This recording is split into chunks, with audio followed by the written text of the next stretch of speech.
истории Северной Америки. Попробую рассказать о ней с немного необычного ракурса, сквозь призму, сквозь темы, которые поднимаются в фильме «Выживший». Ну, я в двух словах напомню сюжет, чтобы освежить его в памяти. Вот, сюжет там очень простой. Есть некая группа охотников, которые пробираются сквозь Дикий Запад. Они захватили добычу, груз пушнины. Вот они двигаются с этим грузом. По реке на них нападают индейцы для того, чтобы отбить у них эту пушнину. Потом группа попадает в засаду. Часть вот этих американцев, трапперов, двигается на судне. Затем они взрывают груз пушнины. И вот они хотят добраться до лагеря, до форпоста. И по пути так происходит, что с главным героем на него нападает медведь-гризли. Вот он оказывается раненым. В это путешествие он отправился вместе со своим сыном. Его сын, он наполовину индеец, его мама была индианкой из одного из племен. Вот, и его антагонист, его зовут Фиджеральд. Он убивает сначала сына, Хью Гласса, так зовут главного героя, а затем вместе с таким молодым мальчиком они бросают Хью Гласса на растерзание диких зверей, вот, потому что они предполагают, что он очень скоро умрет. Вот, ну и таким образом они его оставляют на произвол судьбы. Вот, но тем не менее он выживает, и вот большую часть фильма он двигается один сквозь леса, сквозь прерии. Он встречает там индейцев, он встречает французов, с ним происходят всякие, даже это трудно назвать приключениями, так, одним словом, история выживания. И вот в финале он, наконец, выходит на след своего обидчика Фиджеральда. Фиджеральд, который все это время, большую часть этого времени находился в форпосте, в фактории торговой компании. Он похищает часть денег, и затем происходит финальная битва, очень кровавая. Вот, и Хью Гласс побеждает его, и он при этом отпускает его, тоже оставляет его на произвол судьбы, и его убивают индейцы, которые там оказались. Ну вот, в двух словах, такова история фильма. И фильм этот примечателен по очень многим причинам. Ну, мы не будем обсуждать его драматургические достоинства, недостатки, его художественную составляющую.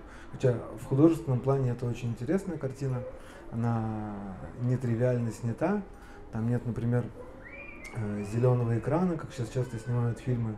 Все съемки там сделаны на натуре, при естественном освещении. Ну и в плане историчности фильм довольно реалистичный, что касается работы актеров и так далее. Но в плане сюжета там есть очень несколько интересных тем, несколько интересных деталей, которые отсылают нас к большим сдвигам, к большим событиям в истории Северной Америки.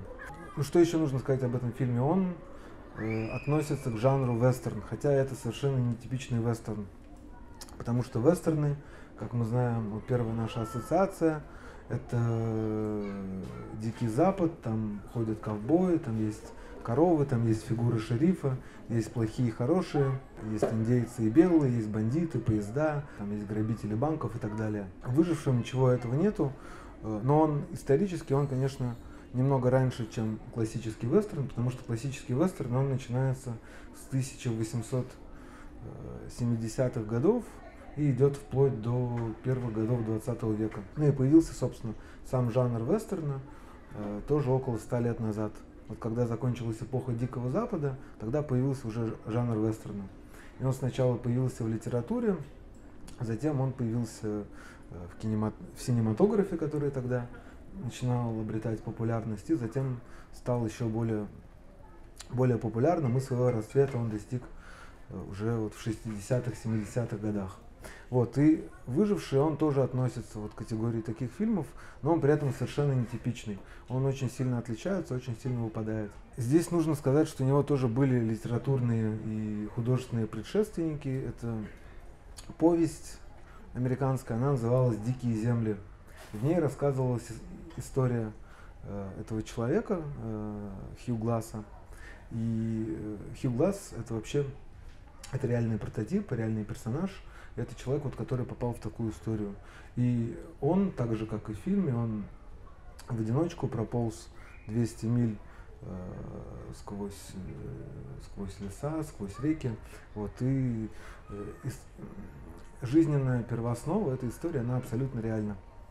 Вот, и был еще вот этот роман «Дикие земли», и в «Диких землях» там была еще история человека, который попал в плен к индейцам, и это была зима, они раздели его догола и дали ему шанс выжить, и он стал убегать от них, вот, и индейцы гнали за ним, молодые воины, вот, он смог убежать, и он в таком виде голышом пробежал, там, по-моему, 11 километров, потом прятался где-то в лесах, и затем также пешком, как и Хью Гласс, он смог добраться до фактории. Вот, и это я к тому, что вот история Дикого Запада, вот до того, как туда пришли основные переселенцы, до того, как их стало много, она могла состоять из таких разных кровавых, драматичных и романтичных эпизодов. У такого Дикого Запада у него есть тоже своя историческая первооснова, свой исторический первоисточник. Что касается географии этого фильма, которая там определена, дело все происходит в районе, это северо-запад, северо-западные штаты, нынешние примерно штаты Южная и Северная Дакота, штат Монтана. Это такие самые северные, самые в плане климата суровые штаты на территории Америки. Они в каком-то смысле, вот эти территории, они похожи на Сибирь, потому что там есть большие реки, и вот вся экономика исторически, и в доконтактный период, когда там обитали только индейцы, и после прихода европейцев, она вся строилась через реки. То есть реки там играли определяющую фундаментальную роль. Ну и в принципе в фильме это тоже отображено. Вот, и главная река этого региона, она называется Миссисипи. Потом вторая река по значимости это Миссури, которая впадает в Миссисипи. Вот их бассейн это значительная часть территории почти 20 или даже больше штатов.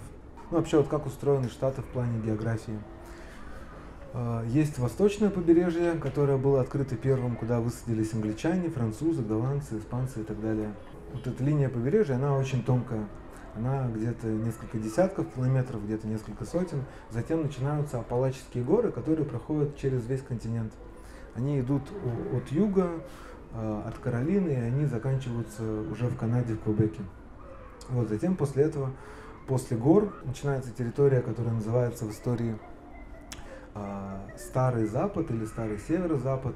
Это, например, штаты Вирджиния, Огайо, Пенсильвания. Это штаты, которые заселялись позднее. Вот, и затем после них уже начинается территория Запада. И вот этот Запад, его тоже называют Старый Запад, он относится к бассейну и к долине реки Миссисипи.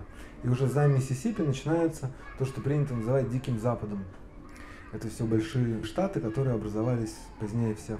Ну, например, Невада, там та же Монтана, Вайоминг и так далее. Вот, и затем идет еще одна полоса, еще одна гряда гор, вот там, где происходят как раз события, связанные с выжившим, это скалистые горы. Скалистые горы, они гораздо больше Апалачей, они географически занимают гораздо большую площадь, вот, и они на этой территории они играли очень большую, очень важную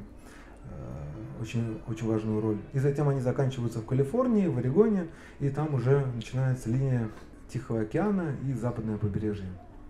Вот, ну и все эти территории, вот, которые мы можем назвать Старым Западом, или которые потом относятся к Дикому Западу, они были открыты не англичанами, они были открыты французами, начиная с конца 17 века. И это очень интересная история, потому что в Северной Америке существовало два типа колонизации.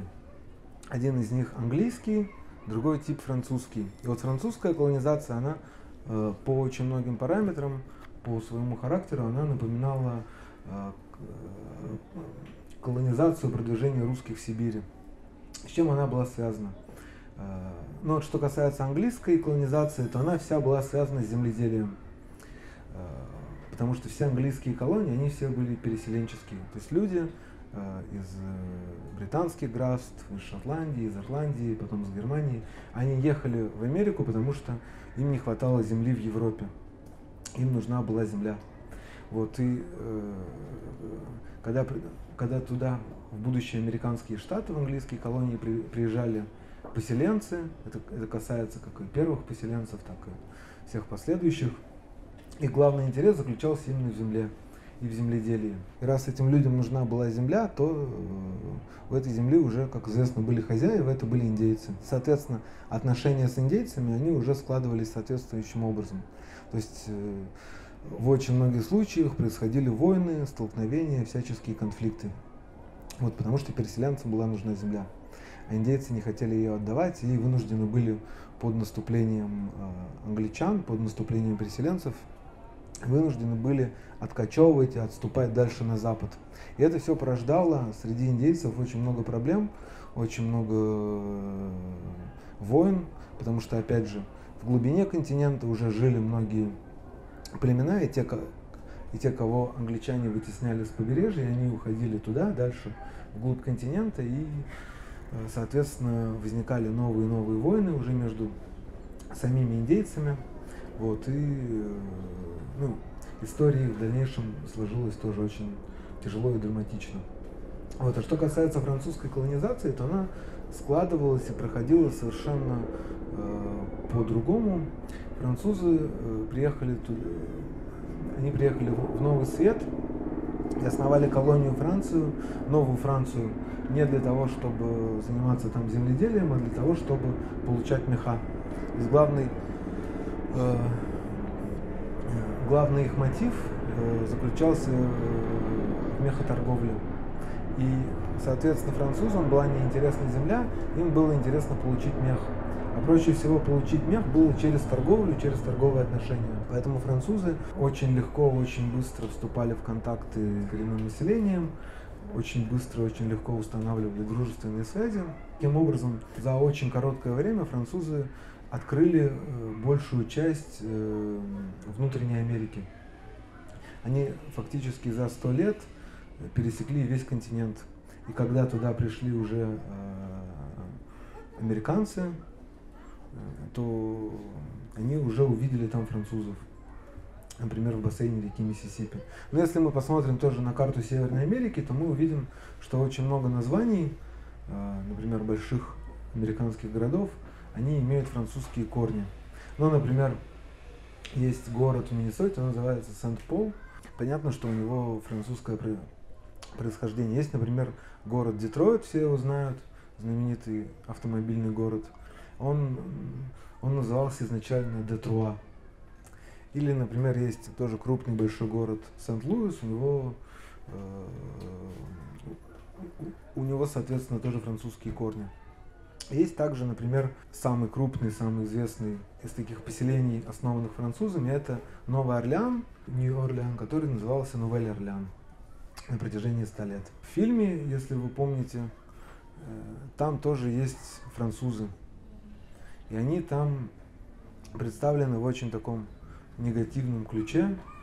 Они выступают тоже антагонистами группы Хью Гласса и врагами самого Хью Гласса в одном из эпизодов. Вот, но на самом деле, что интересно, образ Хью Гласса, он как раз списан с типичного французского лесного скитальца. Потому что в Новой Франции существовала такая социальная прослойка, их называли лесные скитальцы, курeur де буа. И это были очень интересные люди, потому что они жили, они не признавали, грубо говоря, не признавали государство, они не признавали над собой власти губернатора Новой Франции, и они уходили в леса и жили в лесах вместе с индейцами очень часто. И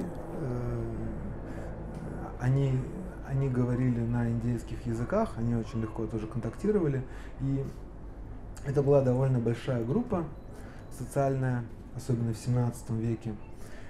Там каждый 10-й житель Новой Франции, он относился к этой категории курьер де буа. Но потом, естественно, когда интерес к мехоторговле стал падать, эта социальная прослойка, она стала очень сильно сокращаться, пока совершенно не исчезла. Вот, и Хью Гласс, исторически, вот этот персонаж, он относился к категории маунтинменов. Так назывались в США люди, которые жили в скалистых горах в XIX веке, до того еще, как эти территории были фактически присоединены к Соединенным Штатам. Вот, и Хью Гласс, он был вот исторически не тот, который был в фильме, а настоящий Хью Гласс, он считался настоящим маунтинменом. И вот эти маунтинмены, они жили в горах, они занимались пушным промыслом, вот, торговали тоже с индейцами. Вот, и потом они могли быть, например, очень хорошими проводниками. Вот, и этих людей в США насчитывалось всего около 3000 человек. А лесные скитальцы Новой Франции, их было гораздо больше. Вот, и черты и образ Хью Гласса, они как раз списаны именно с лесного скитальца французского. Откуда такой вывод? Оттуда, что у него есть сын-индеец, на чем построен весь сюжет фильма. И что интересно, что вот этот мальчик, он является метисом. Вот, и в большинстве английских колоний, затем штатов, вот подобные браки с индейскими женщинами, они очень часто находились под запретом. И появление такого мальчика-метиса, когда у него папа был американцем с английскими корнями, оно гораздо менее вероятно, чем вот появление мальчика-метиса от лесного скитальца. Почему я это говорю? Потому что вот если мы посмотрим на Канаду, на ее историю и на историю западных провинций, то там еще в XVIII веке начала складываться общность метисов, они так и назывались метисы. И это были люди, которые произошли от лесных скитальцев, которые пришли на эти земли, и от местных племен. Чаще всего от Кри, от Джибве или Сиу. Вот. И эти люди, они потом выделились в отдельную категорию. И здесь тоже довольно интересная история, потому что они чаще всего были билингвами, они говорили на 2 языках. Они были, с одной стороны, католиками, так же, как их французские родители или предки. Но в то же время они придерживались, они соблюдали индейские культы местные.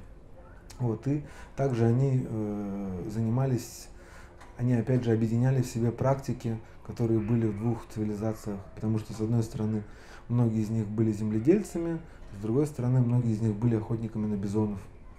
И экономически, вот, в начале 19 века, вся вот их жизнь, весь их образ жизни был построен вот на таких 3 столпах. Это земледелие, охота на бизонов, и 3-й столб – это добыча и продажа пеммикана. Что такое пеммикан? Это сушеное мясо буйвола или оленя, перемешанное с ягодами. Это было в условиях вот Канады, в условиях дикого Дальнего Запада. Это был очень важный продукт, потому что этим продуктом они снабжали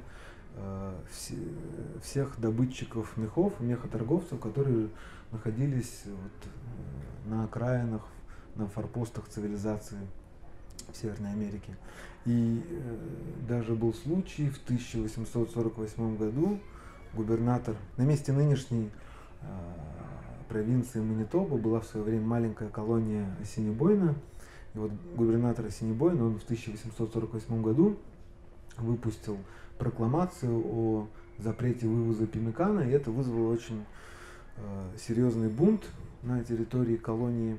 И вот несколько сотен метисов, они тогда пришли к дому губернатора, ну и фактически они смогли вот этим бунтом, коротким, маленьким, они смогли отменить действие этой прокламации. То есть уже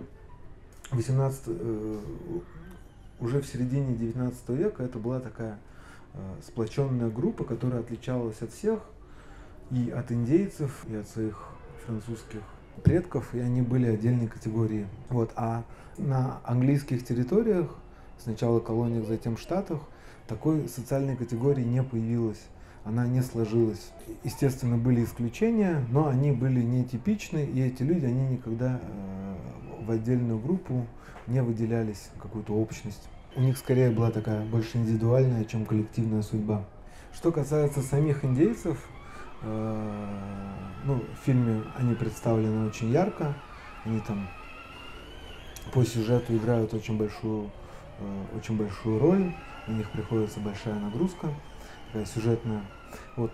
Что касается самих индейцев, то индейцы после вообще во всей Северной Америке и на территории США и нынешней Канады, после прихода белых очень сильно изменился их образ жизни. И он изменился в очень многих отношениях. Интересно, что индейцы до прихода англичан и французов, у них не было иммунитета к очень многим болезням, которые были в Европе. Например, чума или холера. И очень быстро среди индейцев стали распространяться эти болезни. И иногда белые их или вольно, или невольно, но в большинстве случаев они их провоцировали. Самые известные случаи, самые такие дикие в истории Дальнего Запада, это история с чумными одеялами, когда белые поселения подкидывали одеяла, зараженные чумой, и начиналась эпидемия, люди погибали. Такое бактериологическое оружие. Вот. Очень сильно изменился образ жизни индейцев, потому что появилось огнестрельное оружие. А в их условиях наличие большого количества мушкетов, ружей, оно могло очень сильно повлиять на отношения с соседями. Потому что если у тебя есть мушкет и ружье, у соседа нет, то в войне будет гораздо легче победить. Вот. И, соответственно, оружие стало основным товаром, который имел значение для индейцев. И европейцам в обмен на оружие были нужны больше всего багровые шкуры, потому что в Европе в тот период, в 17 и 18 веках, очень большой был спрос именно на бобра. Это связано и с климатической ситуацией тогда, потому что климат в Европе был гораздо холоднее, и в какой-то момент поток мехов из России, это еще произошло до Петра, он иссяк. И, соответственно, повысило значимость североамериканского рынка. Вот. И европейцы были заинтересованы в получении шкур, и смысла самим добывать их чаще всего не было, их легче было купить или обменять. Вот. И, соответственно, вся индейская экономика, она очень сильно перестроилась под добычу бобровых шкур. А, соответственно, это привело к истреблению бобров в очень многих районах Северной Америки. Все это изменило, опять же, экологическую ситуацию, и общество и индейское, и американское, оно стало очень быстро и очень стремительно меняться. То есть фактически, например, за жизнь одного поколения индейцы из такого абсолютно традиционного общества, где они не имели никакого представления ни об оружии, ни о каких-то инструментах, они очень быстро перескакивали в современность из такого внеисторического, доисторического периода. Это все происходило за буквально несколько десятилетий. Еще очень интересный момент, что благодаря французам, которые двигались по рекам, как я сказал, очень быстро, они смогли распространить оружие уже во внутренних районах, где никогда не были ни англичане, ни американцы. И когда туда дальше уже, перейдя Миссисипи, когда туда пришли американцы, индейцы встречали их, они первый раз видели этих людей, которые говорили по-английски, но у них уже было оружие. Это очень Это очень интересный момент, потому что само оружие, оно распространялось по континенту гораздо быстрее либо еще. Так, нужно еще сказать, что вот помимо людей, которые шли вглубь Северной Америки и со стороны французов, и со стороны англичан, ну, это были такие индивидуалисты, вот опять же, как лесные скитальцы. Помимо этого, очень большую роль играли компании, которые занимались мехоторговлей. Потому что они были инициаторами во многом всех этих процессов, они были главными скупщиками мехов, других товаров. И вот здесь нужно рассказать немножко подробнее про их историю. Самая крупная, самая известная компания, которая занималась торговлей мехами, это компания Гудзонова залива. Это английская компания, она возникла в 17 веке. Первоначально эта компания, она устроила свои форпосты вдоль Гудзонова залива. Гудзонов залив, если кто-то не представляет, это вот огромный залив, который врезается с севера в материк, в Северную Америку, и он уходит очень глубоко на юг. Интересно, что вот эта территория сейчас, она фактически относится к Арктике уже, она не за полярным кругом, но там очень суровый климат. И с самого начала компания Гудзонова залива продвигалась именно вот оттуда, с севера, а не с юга, в отличие от колонистов и поселенцев. Вот и у компании Гудзонова залива традиционно существовал главный конкурент.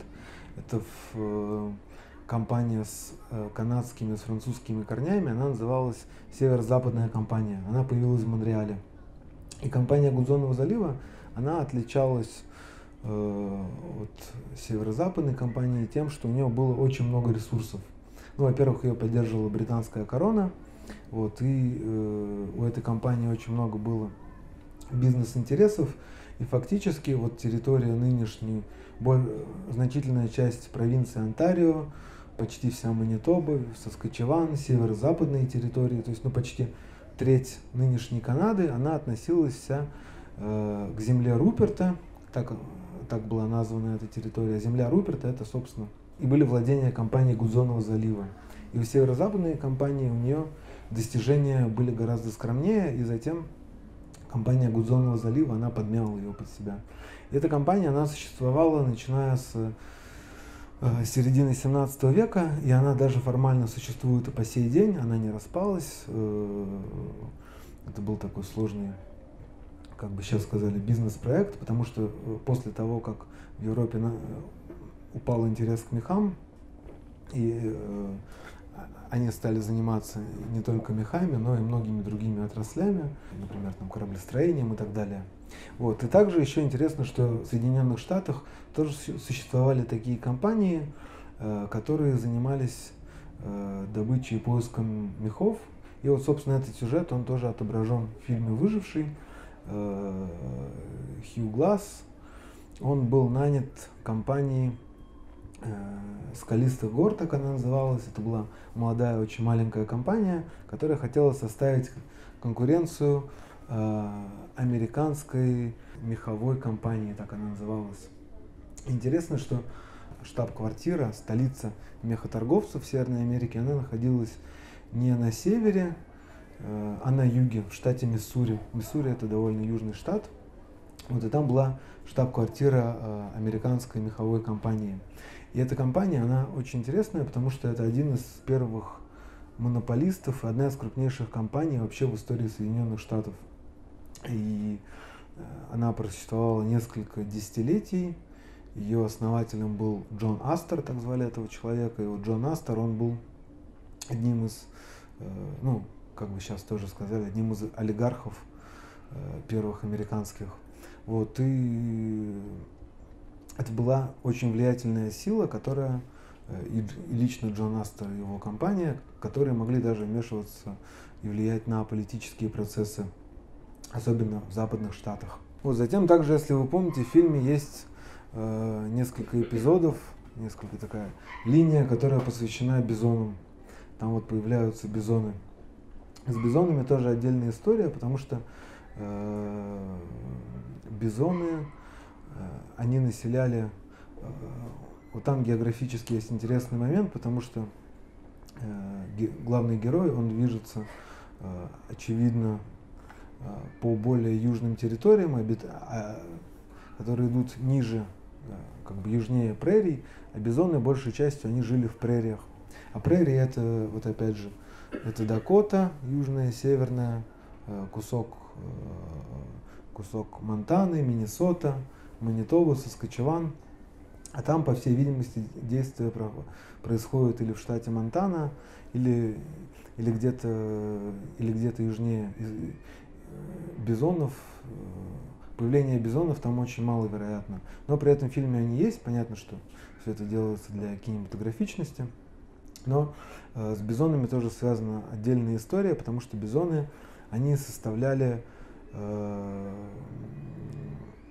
экономические и так далее, на них были завязаны очень многие племена. Например, Кри, Сиу, Аджибвы, Черноногие и так далее. То есть очень многие племена, жившие в прериях, весь их образ жизни, вся их экономика, все их питание было построено именно на бизонах. И эти вот кочевые племена, они как раз отличались воинственностью. Так же, например, как и чероки на юге. Вот, и вот эти воинственные племена, особенно Кри, они больше всего выступали против английских колонистов в Канаде, когда они туда пришли, и против американской армии, когда она пришла в западные прерии. Ну и вот, собственно, бизонов уничтожали именно американцы, англо-канадцы, просто для того, чтобы уничтожить возможность питания там, и так далее. То, что происходило с бизонами, это тоже очень известный факт.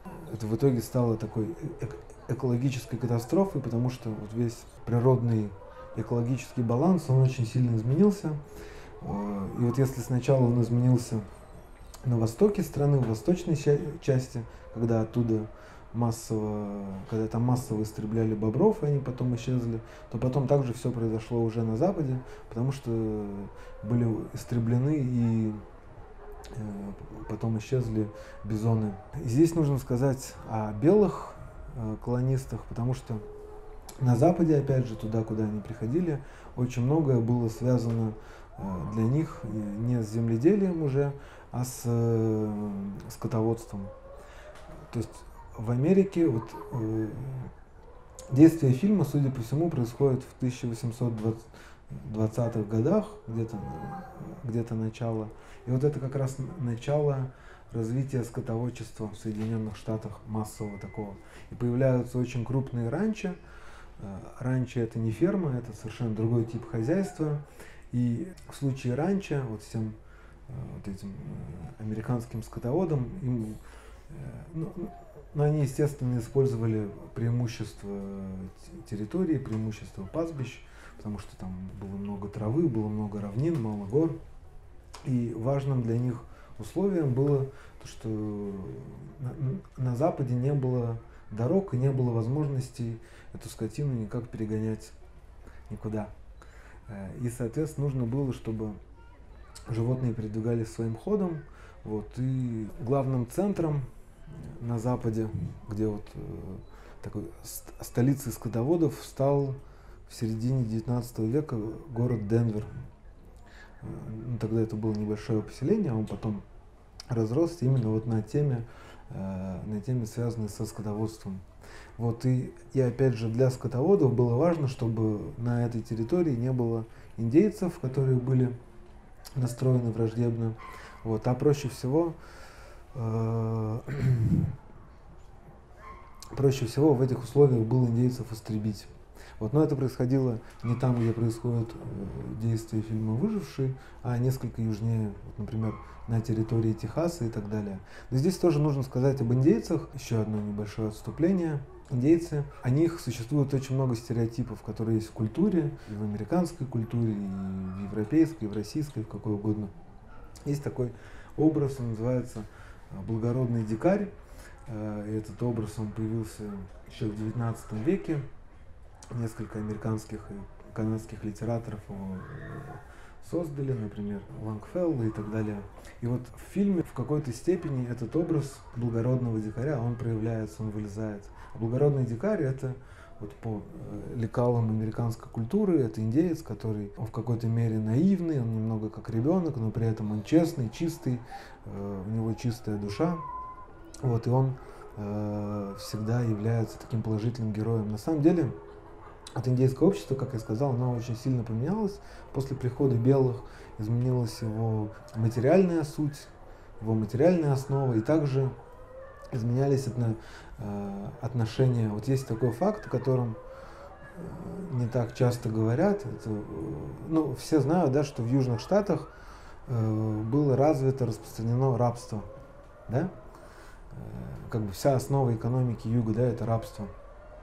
Это хлопок, табак, плантации, там вот работают невольники, которых привозят из Африки, там, из Кубы, откуда угодно, да. И, например, рабы, ну я точно не помню сейчас, но они по нынешним меркам стоили довольно дорого. Ну там, например, работоспособный мужчина, там, сильный 30 лет, он мог стоить, ну, я условно говорю, там 30-40 тысяч долларов нынешних. Вот, то есть он был как бы недешев. И вот интересно, что очень чероки, которые жили в Техасе, например, они очень часто сами занимались работорговлей. Притом рабами, опять же, выступали черные невольники. Вот, и, например, у какого-то богатого, удачливого вождя у него могло быть несколько десятков своих черных рабов. Это я к тому, что индейцам очень многие негативные стороны английского, да, американского общества, они тоже были свойственны. Они все это перенимали. Вот, и были полноценными участниками вот тех, как бы, и той экономики, и тех условий игры, которые тогда существовали. Вот, и здесь тоже есть очень интересная тема, о которой нужно сказать, которую нельзя обойти стороной. Это теория фронтира. И вот все, о чем мы сейчас говорили, вот вся эта история, фильм «Выживший», это вся история, которая происходила на территории фронтира. Что такое фронтир? Фронтир — это как бы граница, да?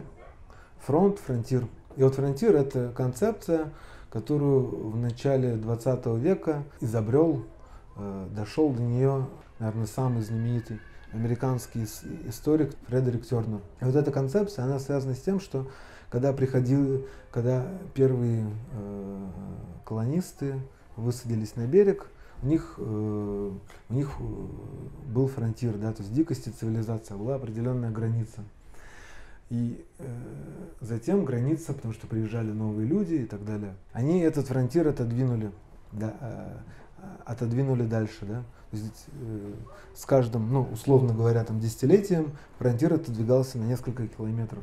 И это происходило повсеместно, это тоже связано там с географией, где-то по рекам, с помощью рек это было быстрее, где-то нужно было пересекать горы, это происходило медленнее, но факт, что вот этот фронтир, он все время двигался. И фронтир, вот если рассматривать его широко, это не просто какая-то линия границы, да, а фронтир — это прежде всего люди, которые живут на этой границе. И, естественно, люди, которые американцы, будущие, там, вначале англичане, они попадали на эту границу добровольно, их туда никто не отправлял как в ссылку. Это были люди, которые были, опять же, заинтересованы в земле, заинтересованы в том, чтобы начать новую жизнь. Плюс многие из них, они относились к религиозным течениям различным, в основном протестантским, и они приезжали в Новый Свет прежде всего для того, чтобы искать свободу. Фронтир, если рассматривать его широко, то его можно рассматривать географически, как какую-то полоску земли, да, там условно в 10, в 20, в 30 километров, везде по-разному. А можно его рассматривать с точки зрения людей, которые населяют вот эту вот границу. И по этой теории, которую изобрел Тернер, Соединенные Штаты, Америка стала Америкой именно потому, что фронтир каждые несколько десятилетий он все время откатывался, и он все время повторялся, да, ситуация все время повторялась. То есть менялись поколения, менялись люди, граница отодвигалась, и опять вся история повторялась. Но в чем это выражалось, и на что это влияло? Вот когда появился фронтир, Жизнь в условиях фронтира, она очень сильно отличалась от жизни, например, на территории побережья, потому что это жизнь в условиях постоянной угрозы, постоянной опасности, постоянных проблем. А жизнь в условиях побережья, например, или уже обжитых частей Соединенных Штатов, она совершенно другая. Она совершенно отличается. То есть, например, как считал Тернер, на восточном побережье, вот в Новой Англии, в Старых Штатах, там там гораздо сильнее были развиты классовые отношения, да? То есть были потомки старой английской аристократии, была буржуазия, были пролетарии, мелкие собственники земли, и потом они стремились в поисках лучшей жизни, в поисках счастья, они стремились уйти дальше на запад, грубо говоря, в поисках счастья. Вот. Но в условиях фронтира история была совершенно другая, потому что там было равенство перед угрозами, перед опасностями природы, равенство перед индейцами. И там возникала такая первая стихийная демократия. Да? То есть когда, например, 30 человек живет в каком-то маленьком поселении и в радиусе 50 миль нет никого, помощи ждать неоткуда, они будут строить свое общество, исходя вот из простейшей и самой честной, самой понятной демократии. То есть, например, так вот зародился институт шерифов, да? То есть люди, какая-то община равных, она выбирает себе кого-то, кого они наделяют правами, но чем-то это похоже на Древнюю Грецию. И вот потом приходили новые люди, вот опять фронтир откатывался дальше на запад, и опять вот вся эта история, она снова и снова повторялась, снова этот идеал повторялся. И здесь нужно сказать, что здесь очень интересная история, потому что разные районы разных штатов, они были очень по-разному населены. Где-то доминировали потомки англичан, где-то шотландцев, где-то швейцарцев, очень много было немцев. У них, опять же, как мы все знаем, да, какие-то Америка это плавильный котел, да, у них культурная идентичность, этническая идентичность, она была совершенно второстепенной по отношению к религиозной и по отношению к гражданской. То есть там вот в новом мире, который строили эти люди, когда они двигались дальше на запад, у них вот все эти различия, они уходили на второй план. И вот, например, в этом смысле типичная история штата Миннесота, потому что там немцев было в какие-то периоды, притом даже иммигрантов в первом поколении, немцев было всего, например, 70%, и большая часть жителей штата, они говорили и лучше понимали на немецком, чем на английском, но все равно этот штат, он не пытался отделиться от остальных штатов, не пытался превратиться в маленькую или новую Германию, этого не было и в помине. И здесь все перемешивалось. Если мы, например, посмотрим на Новую Францию, то у них тоже существовал фронтир, но он был гораздо меньше, и он был совершенно другой, потому что французы, они именно изначально, французы и затем канадцы, они были ориентированы на то, чтобы передвигаться по рекам и для того, чтобы искать меха. Вот этот земледельческий фронтир, он двигался совершенно иначе. Здесь интересный момент, потому что американцы, они двигались сплошной стеной, и она примерно была одинаковой. Естественно, она не была прямой линией, но она была разной на юге и на севере. И потом история Америки в каком-то смысле она закончилась в 90-х годах 19 века, когда они дошли уже до побережья Тихого океана. То есть закончился фронтир, и общество вступило уже в 20 век. Соответственно, этот механизм, он перестал повторяться, и очень многие процессы, они уже стали, что касается общественного устройства, что касается демократии и так далее, они из, условно говоря, количественных, они стали переходить в качественные. Но здесь интересно тоже, что каждый штат, когда он образовывался после того, как население этой территории, оно переваливало за определенную черту. И не каждая территория, не каждая колония, она становилась штатом. Опять возвращаясь к теме фронтира, фронтир породил определенный тип людей, которые могли выживать в этих условиях, которым нравилось выживать в этих условиях. И здесь тоже есть такой социальный типаж. Это вот люди, вот как раз как Хью Гласс, которые, например, они могли родиться на фронтире, и, скажем, в течение 20 лет, когда они становились взрослыми, фронтир, вот эта граница, она перемещалась гораздо дальше на запад, и у них была возможность жить спокойной жизнью, заниматься там сельским хозяйством, выращивать кукурузу, еще что-то делать. Но они при этом уже, они не мыслили себя без вот этих условий, без духа, который был на фронтире, и они двигались дальше за ним. И вот таких людей было не так много. Есть вот тоже интересные исторические исследования на эту тему. Есть даже примеры, когда это были не какие-то там мужчины-одиночки, да, которые хотели приключений, хотели каких-то подвигов, или там стать богатыми, или отправиться куда-нибудь там на золотые прииски в Калифорнию. Это были очень часто семьи, которые приезжали на фронтир, они жили там, например, 10 лет, фронтир при их жизни сдвигался, и они потом вслед за этой границей, они ехали дальше, дальше, дальше. То есть им такая вечная жизнь на колесах, вечное передвижение, вечный поиск.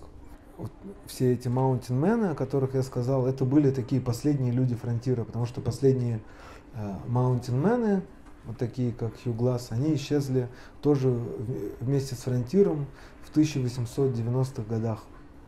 Вот этот тип охотника, трайпера, пионера, он совершенно пропал. Но опять же, да, как я сказал, в этом плане история Соединенных Штатов, вот история этого продвижения на Запад, она очень быстро, очень стремительно закончилась.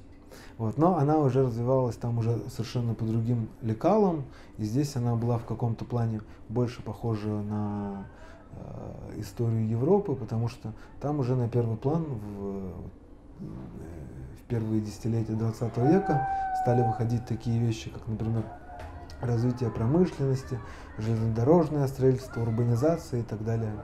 То есть вот эта вот фронтирная дикая Америка, которая существовала с самого начала, она сменилась всеми этими городами, заводами, магнатами и так далее.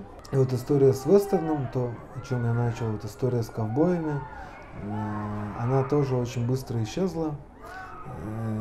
И если вот история трайперов, история таких людей, как Хью Гласс, вот этого вот социального типа, она насчитывала около 150 лет, то вот история таких классических ковбоев, как мы знаем из фильмов, их эпоха была еще короче. И она была вот вся связана со скотоводчеством. И потом, опять же, если раньше вот на фронтире, вот в тех условиях важно было, чтобы можно было этих коров, эти стада, чтобы они могли сами передвигаться, чтобы можно было их очень быстро перегнать, то в 20 веке уже, когда появилась железнодорожная сеть, и можно было загрузить их в поезд и отправить в тот же Денвер или еще куда-то, потребность в ковбоях, там, в защитниках, в людях с револьверами, вот все, что представлено в фильме, она тоже стала уходить на второй план. Экономика гораздо стала играть большую роль, чем героизм, оружие и так далее.